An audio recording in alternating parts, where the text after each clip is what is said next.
5-এ উঠতে আমার জীবনে যেন এক কঠিন বাস্তবতার দরজা খুলে গেল। একটা নিম্ন মধ্যবিত্ত পরিবারের মেয়ে হয়ে খুব ছোটবেলাতে দায়িত্ব কি জিনিস তা নিজের হাতে ছুঁয়ে শিখে ফেললাম। আমাদের পরিবারটা ছিল অনেক বড়। আমার আব্বুরা 3 ভাই, বড় আব্বু 8টা ছেলে মেয়ে, দাদু দাদি চাচু, আমার আব্বু আম্মু আর আমরা 2 ভাই বোন। এত মানুষ নিয়ে সংসার চালানো ছিল ভীষণ কষ্টের। তখন আমার আব্বুর একজন শিক্ষক হয়ে মাত্র 300-350 টাকা বেতন পেতেন, আর সেই টাকাটা তিনি নিজের চোখে দেখতেন না, কারণ গ্রামের হাজি সাহেবের বাড়িতে দিয়ে আসতেন। সেখানে থেকে ধান এনে আমাদের খাওয়া হতো। সেই ধান চাল করে 6 মাস ধরে চলতো। এত বড় সংসার প্রায় 5 বছর এভাবে নিজের পরিশ্রমের টাকা না চোখে দেখে দায়িত্ব আর ভালোবাসা দিয়ে পুরো পরিবারটাকে আগলে রেখেছিলেন আমার আব্বু।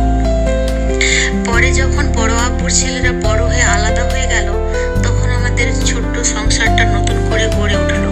কিন্তু কষ্ট কমেনি, বরং আমার চাচার পড়াশোনার, বাড়ির খরচ সব মিলিয়ে সংগ্রাম আরও বেড়ে গেল। আমার অসুস্থ মা দিনরাত বিড়ি বেঁধে সংসার চালাতেন, আর আমি সেই ছোট্ট বয়স থেকে সব ঘরের কাজ নিজের হাতে তুলে নিয়েছিলাম। দূর থেকে জল আনা, রান্না বান্না, বাসন মাজা, ভাই বোনেদের দেখাশোনা সব কিছু একা সামলাতো। তারপর 2 কিলোমিটার হেঁটে স্কুলে যেতাম। কখনো সময় মতো পৌঁছাতে পারতাম না, কখনো পারতাম, তবুও থামিনি। বিদ্যুৎহীন সেই ঘরে কুপির ক্ষীণ আলোয় পড়াশোনা করতাম। গরমে ঘাম ঝরলেও স্বপ্নগুলো নিভতে দিইনি।